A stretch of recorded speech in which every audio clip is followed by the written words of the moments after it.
Alors, on reprend. Indication des corticoïdes, je voudrais revenir aux anti-inflammatoires stéroïdiens. On a les anti-inflammatoires stéroïdiens désignent les médicaments à base de corticoïdes. Je vous précise, c'est quoi un corticoïde? C'est une hormone, c'est des hormones qui sont sécrétées par les glandes surrénales. Donc, c'est des hormones, hormonettes. Indication des corticoïdes. La maladie d'Addison et les insuffisances surrénaliennes. C'est une indication. Les maladies rhumatismales, qui contiennent des rhumatismes. Les allergies, asthme, eczéma, etc. Les hémopathies, dans certaines maladies sanguines. En cancérologie, on administre également les corticoïdes. Les états septicémiques des méningites purulentes. Kif kif, il y a une indication des corticoïdes. Donc, leur indication, donc si on résume, l'indication des corticoïdes, c'est la maladie d'Addison et les insuffisances surrénaliennes, les maladies rhumatismales, les allergies d'asthme, les allergies, asthme, eczéma, etc., les hémopathies. En cancérologie, on administre également des corticoïdes, les états septicémiques, les méningites purulentes. Précaution. Quand on donne un corticoïde, واش الحاجة اللي لازم نخافوا منها ولا نعسوها. Donc, avant le traitement, l'ulcère gastro-duodénal, toujours. S'il y a une atteinte digestive, le diabète sucré, il a l'insane fait un diabète. L'insuffisance rénale, si le patient présente une insuffisance rénale. L'hypertension et les maladies cardiovasculaires, les antécédents psychiques, la tuberculose, l'ostéoporose. Donc, avant le traitement, c'est ce qu'on doit rechercher. Est-ce que le malade a واحدة من les pathologies هادو ولا plusieurs pathologies باش نعرفوا كيفاش نمدوا له les doses parce que des fois même تكون عنده une des pathologies où il يتلزم l'utilisation تاع le corticoïde. Donc le médecin il va faire une surveillance et ولا يمدوا له le traitement en milieu hospitalier باش يقدروا يميتريز les doses et probablement un arrêt immédiat s'il y a des effets qui sont importants. Hadi, c'est des précautions avant le traitement. Pendant le traitement, surveillance, le poids corporel, la diurèse et la tension artérielle. Le poids, parce que les corticoïdes, le poids, la diurèse, et la tension artérielle, parce que vu que la diurèse, s'il n'y a pas une bonne élimination des urines, donc la tension artérielle là. Les modifications du psychisme, c'est-à-dire il y a des hallucinations, des angoisses et d'autres manifestations psychiques. Les radiographies de l'estomac et de la colonne vertébrale, ils vont effectuer des radiographies de l'estomac et de la colonne vertébrale pour voir s'il n'y a pas un ulcère, s'il n'y a pas une atteinte des vertèbres, de la colonne vertébrale et de l'estomac. La glycémie et la glucosurie, le taux de glucose dans les urines, la vitesse de sédimentation, ils déroulent une vitesse de l'AVS, les نعرفوها في laboratoire l'AVS, vitesse de sédimentation, باش يشوفوا l'inflammation comment كيفاش راهي. Le dosage du cholestérol sanguin, il y a un dosage du cholestérol sanguin, il a le cholestérol augmente dans le sang et on sait que le cholestérol quand il augmente dans le sang, il a des effets cardiovasculaires, donc la surveillance elle est importante. Le régime, il doit être pauvre en glucides et en lipides et riche en protides. Le malade on va lui dire قلل السكر, قلل الملح, قلل les lipides et riche en protides. يقدر البروتينات يقدر ياكلهم tout ce qui est par exemple viande blanche, viande ou autre, surtout la viande blanche, et les lipides, lipidettes والدهون ينقصهم والسكريات ينقصهم. Des médicaments préventifs sont prescrits en même temps que les corticoïdes. En général, qui mettent un corticoïde, mettent un pansement gastrique ou là un autre médicament qui va restaurer et corriger les effets secondaires du corticoïde pour toujours préserver l'état de santé, l'état général du malade. Parce que le malade, mais on ne veut pas provoquer aussi d'autres maladies. Donc, les médicaments préventifs sont prescrits en même temps que les corticoïdes.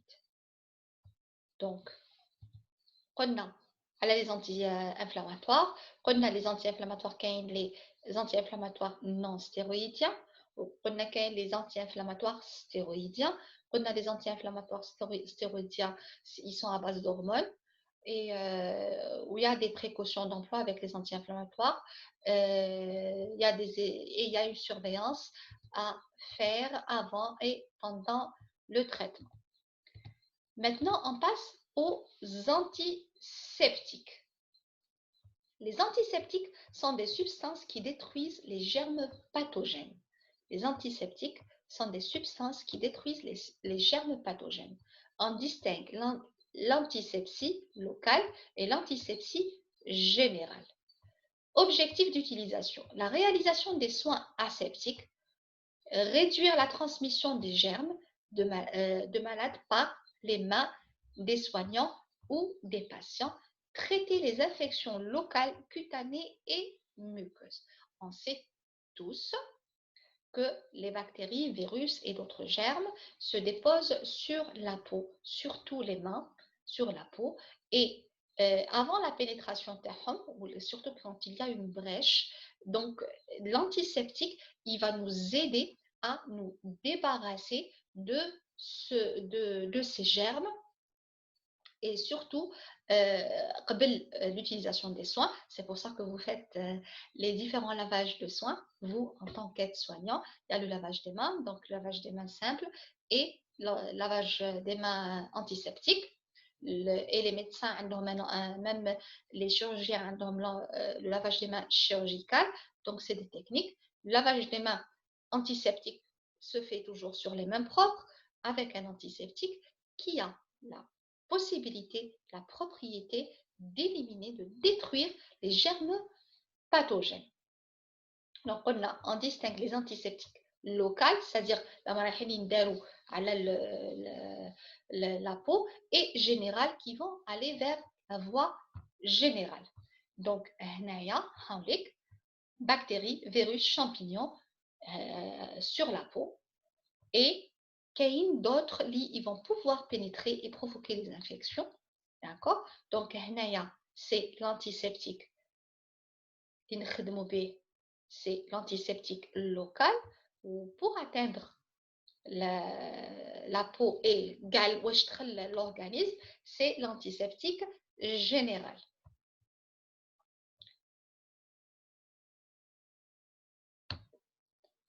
Les règles d'emploi. Utiliser dans les 8 jours un flacon entamé. On a l'antiseptique local. Utiliser dans les 8 jours un flacon entamé. Toujours, un flacon, nous pendant 8 jours. Après, employer à la concentration indiquée. Une concentration, il faut travailler avec. Si on le dilue ou les idolos de l'eau distillée alors que ce n'est pas indiqué, il est inefficace. Ne pas mélanger ou employer successivement au même endroit des produits de famille différentes, c'est-à-dire ne pas utiliser plusieurs antiseptiques en même temps que différents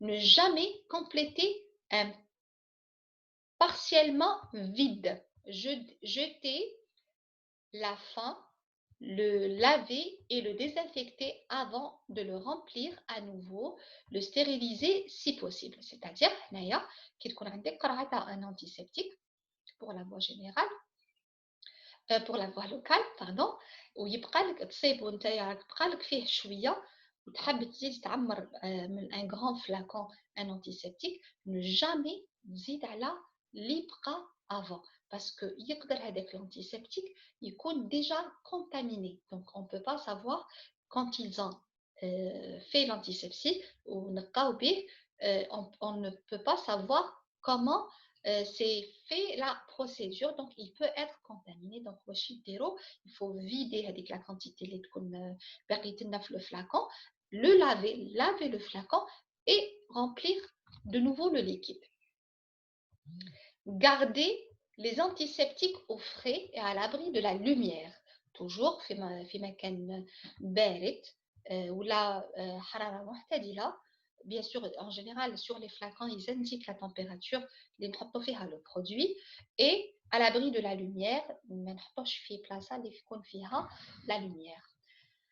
Respecter la péremption, bien sûr, ne jamais dépasser la date de péremption, sinon l'utilisation est déjà inutile, inefficace, ou comme si on n'avait pas désinfecté. Donc les règles d'emploi, utilisées dans les 8 jours, employées à la concentration indiquée, on le dilue, donc respecter la concentration de notre lova, ne pas mélanger ou employer successivement au même endroit les produits de familles différentes, mais les antiseptiques différents en même endroit, ne jamais compléter un parcellement vide.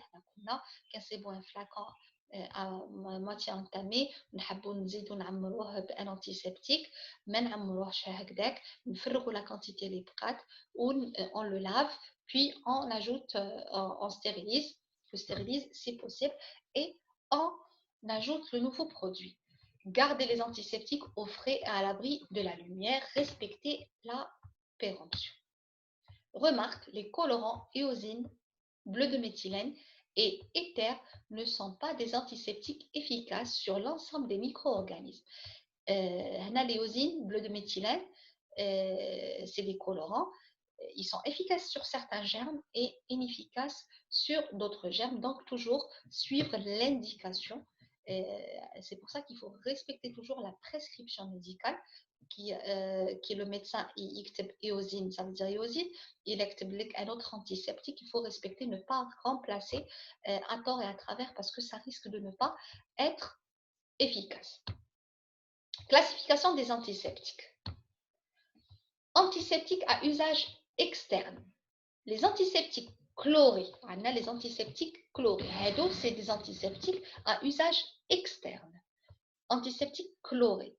Ils comprennent les solutés d'hypochlorite, liqueur de la baraque et liquide de Daka, le chlorure de chaux et les chloramides. Après, les emballages, les hôpitaux, l'antiseptique, il est chloré. Bien sûr, il faut les retenir. Les antiseptiques actifs par l'oxygène qu'ils dégradent l'eau oxygénée, le permanganate de potassium. Les antiseptiques mercuriels, le merphène, le mercryl, l'auryl.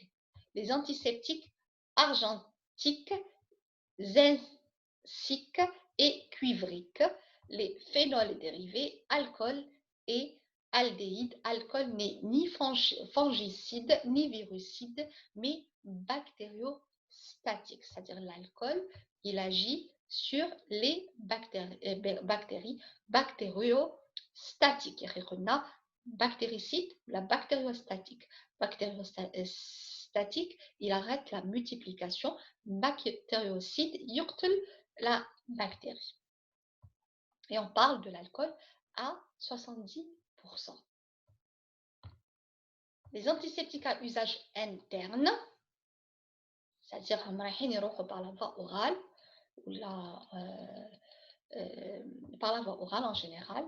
On a les sulfamides, rufol, on a la nitrofurantoïne, furandantine, l'acide nalidixique, les grammes, et la nitroxoline, nibiol. Donc c'est bon kif kif le marché pharmaceutique algérien. Donc c'est bon. Donc nous avons les antipyrétiques. Antipyrétiques, c'est-à-dire fébrifuge. Fébri, واش نسمعو fébrile, fébrile, donc on نهضروا على الحمى. Donc les antipyrétiques, ils vont agir sur la fièvre. Médicaments utilisés dans le traitement symptomatique de la fièvre. De nombreuses molécules ont des effets antipyrétiques, parmi lesquels le paracétamol, les anti-inflammatoires non stéroïdiens, molécules également douées de propriétés antalgiques. C'est-à-dire, par exemple, l'antipyrétique le plus connu, c'est le paracétamol. Les anti-inflammatoires, vu qu'ils vont agir sur l'inflammation, les symptômes de l'inflammation, qui sont rougeur, œdème, fièvre, chaleur et douleur. Donc, ils peuvent diminuer l'inflammation, la température, donc la fièvre. Pour les antipyrétiques. Les anti-émétiques, anti-vomitifs, anti-émétiques, anti-vomitifs, émétique, émettre. Donc, médicaments utilisés dans le traitement des nausées et des vomissements. Les antiémétiques regroupent plusieurs types de médicaments. Les antihistaminiques, prométhazine, anticholinergiques, inhibition de l'acétylcholine, neurotransmetteur du système parasympathique, scopolamine, antagoniste de la dopamine, méthoclopramide, dompéridone, etc. On a les antagonistes de la sérotonine, ondansetron, granisétron, corticostéroïdes. Ils agissent sur des centres nerveux cérébraux qui commandent les vomissements ou relâchent les muscles de la partie inférieure de l'estomac. Donc, هادو guerre, راح نصيبوهم sur le système, في le marché عندنا, c'est-à-dire c'est des médicaments اللي نصيبوهم في الجزائر. وهذا ils agissent sur les centres nerveux cérébraux qui commandent les vomissements, c'est-à-dire ils vont une action psychique sur le système cérébral, sur le cerveau, vomissement, ou relâche les muscles de la partie inférieure de l'estomac, ou là, ils vont relâcher les muscles de l'estomac, donc des contractions qui vont donner des vomissements. Les antiémétiques sont souvent indispensables pour rendre un traitement anticancéreux tolérable par le malade. Donc, les antiémétiques sont souvent indispensables, pour les rendre un traitement anticancéreux à des cancers, des patients qui présentent des tumeurs et ont un traitement anticancéreux, donc tolérable par le malade parce que par exemple les chimiothérapies ou la radiothérapie ou d'autres protocoles vont donner beaucoup de vomissements qui sont très lourds, ou les anti-émétiques comme رايحين يسولاجيو le patient باش يقدر يقاوم المرض تاعو. Leur administration est possible par différentes voies, orale ou là intraveineuse. نقدروا par voie orale ou là intraveineuse, selon l'intensité des symptômes. C'est-à-dire les symptômes ils sont très violents. ماناش راح نمدوهم par voie orale parce que راح يبقيهم يعاود il va rendre هذاك le médicament, donc يحطوهم له par voie intraveineuse. Et qui يكونوا les symptômes modérés يقدر يديهم par voie orale. Dans tous les cas, la priorité est accordée au respect des contre-indications de chaque produit ainsi qu'à la recherche et au traitement de la cause des vomissements ou des nausées. Bien sûr, on donne des traitements symptomatiques, c'est-à-dire il y a vomissement, donc on donne le traitement du vomissement, mais des fois ce n'est pas suffisant, il faut traiter la cause. Les vomissements, qui نداوي la cause, le vomissement automatiquement يحبس. Donc, je fais les antimitotiques. Donc, il fallait faire comme c'est quoi la mitose pour pour les gens qui n'ont pas fait de mitose. Mais c'est quoi la mitose? Donc la mitose, c'est la division de la cellule au cours de laquelle chaque chromosome se dédouble. C'est-à-dire une cellule normale, حنايا الإنسان كي يكبر جسمه يكبر donc كاين انقسامات وعندنا الانقسامات هذيك تكمل في la régénération de certains organes ou certains tissus. Donc كاين انقسامات un dédoublement donc réplication de l'ADN chromosomes ينقسموا على زوج هاوليك ينقسموا على زوج ومن بعدك لا سيلول تنقسم على زوج يرجعوا عندنا دو سيلول بعد كيكون كاين اختناق هنا ومن بعد يرجعوا عندنا دو سيلول دونك هذه عمليه الانقسام يقولوا لها لا ميتوز دونك انتي ميتوتيك سي ان برودوي اللي يحبس لي الانقسام انا وقتاش نحبس الانقسام كي يكون عندي انقسام غير عادي يعني غير مرغوب فيه en général وقتاش يكون عندنا انقسام غير مرغوب فيه سي في les cas de le cas du cancer. Un cancer correspond à une prolifération incontrôlée de cellules au sein de l'organisme. Cette prolifération conduit à la formation d'une masse nommée tumeur. La tumeur va peu à peu envahir l'organe dans lequel elle est née, altérant son fonctionnement. Le cancer, كاين انقسام عشوائي et même la cellule تكبر بصفة غير عادية وترجع لنا une masse تكون عندنا كرة حبة et elle peut envahir l'organe et donc le fonctionnement de l'organe هذاك ما يكونش طبيعي ما يكونش مليح يقدر même يحبس et dans ce cas on donne des antimitotiques باش يحبسوا لنا هذوك الانقسامات العشوائية وهذيك la prolifération anormale. Les antimitotiques, appelés aussi antinéoplasiques, cytostatiques, médicaments s'opposant à l'accomplissement des mitoses, les mitoses, c'est-à-dire à la division et donc la multiplication de certaines cellules. On les utilise pour traiter les cancers ou les leucémies. Les antimitotiques sont utilisés dans la chimiothérapie du cancer. Ils doivent détruire le plus grand nombre possible de cellules cancéreuses ou du moins en éviter la prolifération tout en épargnant au maximum les cellules souches hématopoïétiques qui sont également très sensibles à leur action. C'est-à-dire les antimitotiques هادو نخدموا بهم par exemple في les cancers باش يحبسوا لنا هذيك الانقسامات ولا هذيك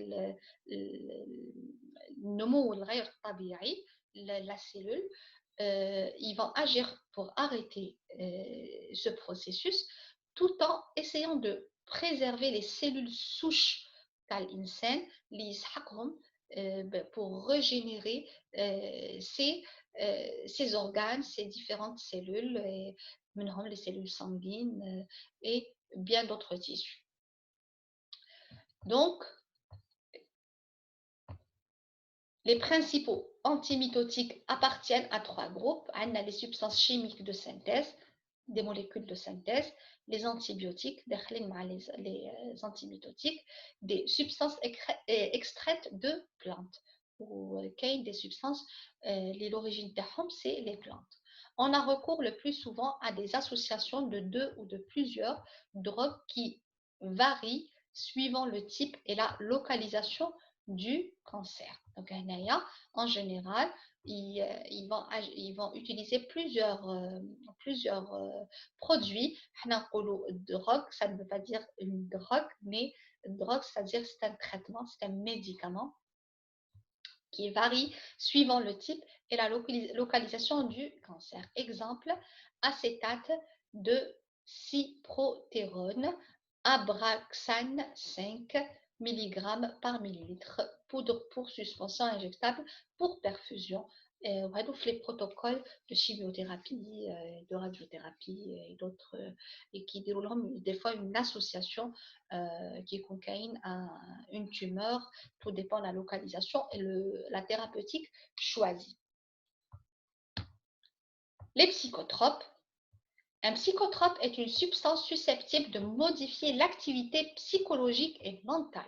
C'est-à-dire, elle va agir sur le cerveau, psychologique et mental. Cette modification peut aller dans le sens d'une augmentation, d'une diminution ou être une perturbation anarchique de la vigilance et ou de l'humeur. Les psychotropes عندهم أثر على l'humeur, على مزاج الإنسان. Donc رايحين يأثروا عليه, pardon. À partir de ces constatations, il est possible de classer les différents psychotropes. Les psychotropes doivent toujours être utilisés dans le cadre d'une prescription ou d'un avis médical. On ne peut pas prendre un psychotrope parce que un psychotrope, mais un avis médical, il va juger un psychotrope ou le patient un psychotrope. Classement des psychotropes. Les antidépresseurs, les somnifères, les somnifères ou hypnotiques.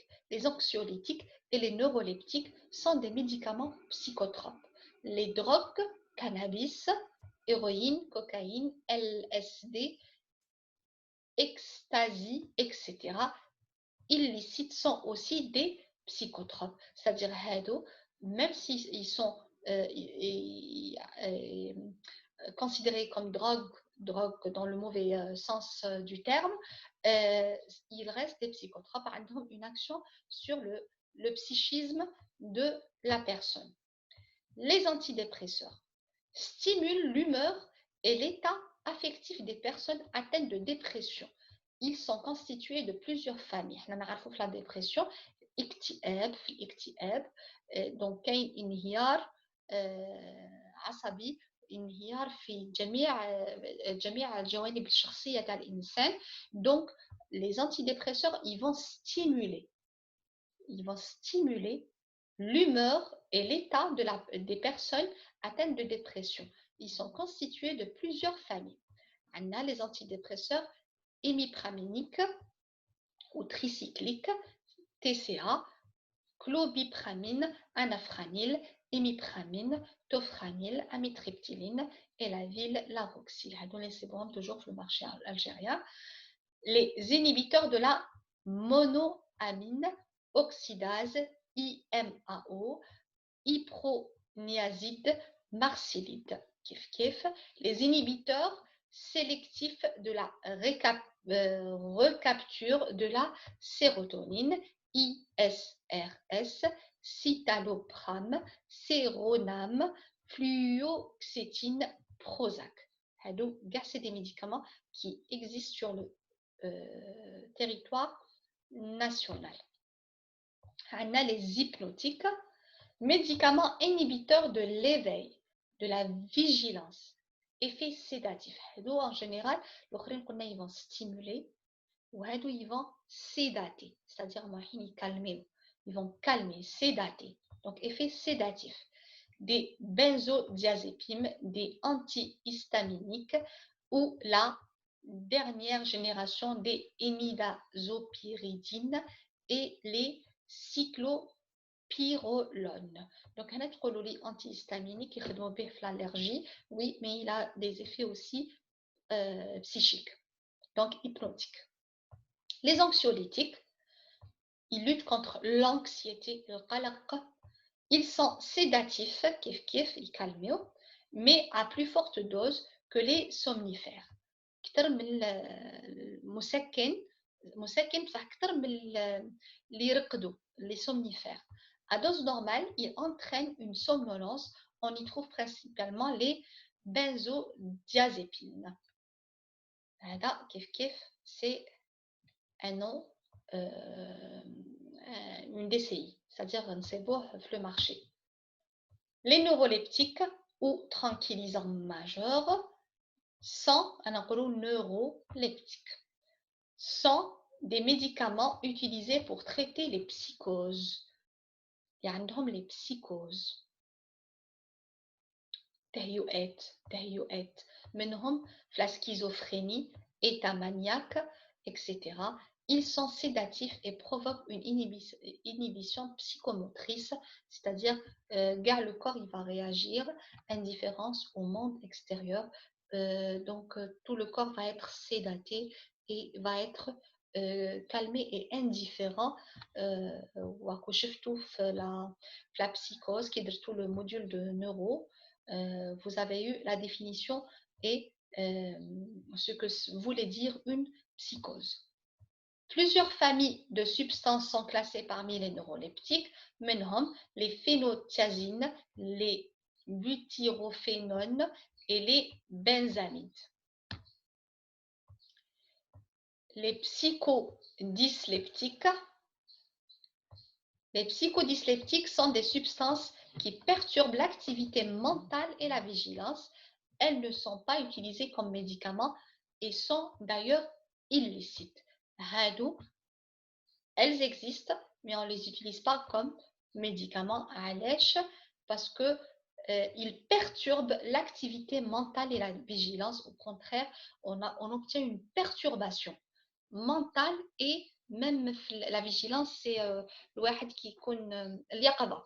Même اليقظة تاع الإنسان ما تكونش مليحة. Donc, on ne les utilise pas, mais ils existent.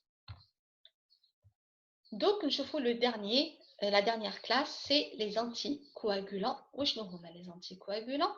قبل ما نهضروا على l'anticoagulant, لازم نفهموا c'est quoi une coagulation. La coagulation sanguine est un processus complexe aboutissant à la formation d'un caillou sanguin. C'est un processus normal. Quand il y a une brèche, جرح, عندنا عمليات normale تاع تخثر دم باش يحبس هذاك le saignement. C'est une partie importante de l'hémostase où la paroi endommagée d'un vaisseau sanguin est couverte d'un caillou de fibrine, ce qui a pour conséquence d'arrêter l'hémorragie. Donc c'est un processus normal. Les anticoagulants, ils sont utilisés dans les cas où cette coagulation n'est pas normale. Où là, il y a une pathologie à côté, qui va provoquer la coagulation. Donc, nous mettons des anticoagulants pour améliorer la formation dans le caillou de sang. Donc, il y a la coagulation, il y a une brèche, les plaquettes ou la fibrine, parce qu'il y a beaucoup de facteurs qui vont participer, les plaquettes, les facteurs de coagulation, la fibrine, كاع هادو باش يديروا لي نسيج ويكونوا لي un caillou de sang. Anticoagulant, c'est une substance médicamenteuse ou physiologique inhibant la coagulation du sang. Deux types de traitements forment la famille des anticoagulants. Anna, l'héparine, elle inhibe les mécanismes de la coagulation, notamment en bloquant la formation d'un thrombus. L'héparine est toujours administrée par voie veineuse ou par injection sous-cutanée. Donc l'héparine, par exemple, le marché le Lovenox, il a la même action aussi. Donc, ils vont inhiber les mécanismes de la coagulation, notamment en inhibant la formation d'un thrombus. Mais le caillou de sang, l'héparine est toujours administrée par voie veineuse et par injection sous-cutanée. Les antivitamines K, ils diminuent la fabrication par le foie de certains facteurs de la coagulation. Dans la coagulation, les plaquettes, les facteurs de coagulation et la fibrine. Le processus de la coagulation, de la formation du caillou de sang. Les antivitamines K, la production, ou là, ils vont diminuer la production de certains facteurs donc la coagulabilité du sang. Indication. Un anticoagulant, prévenir ou traiter les thromboses, formation du caillou de sang, les post-opérés, surtout les post-opérés, les malades qui sont alités pendant une longue période. Donc, prévenir ou traiter les thromboses, formation de cailloux, des vaisseaux sanguins et leurs complications principales, l'embolie, bien sûr, l'embolie, phlébite, thrombose veineuse, formation d'un caillot de sang au niveau des veines, et embolie pulmonaire, ou là au niveau des vaisseaux et veines des poumons, thrombose et embolie artérielle, intervention chirurgicale immobilisant du membre inférieur dans un plâtre ou lors d'un traitement prolongé, soit post-opératoire, soit un malade sous plâtre, ou là une personne qui est alitée pendant une longue période. Certaines maladies cardiaques, infarctus, valve artificielle, l'héparine prescrite en premier dans les cas aigus et relayée par les vitamines K si le traitement doit se prolonger. C'est-à-dire, pour certaines maladies, surtout les maladies cardiaques, ou là, certains problèmes cardiaques, ils mettent l'héparine, donc les injections, euh, pendant une période où le traitement il nécessite une longue période de suivi.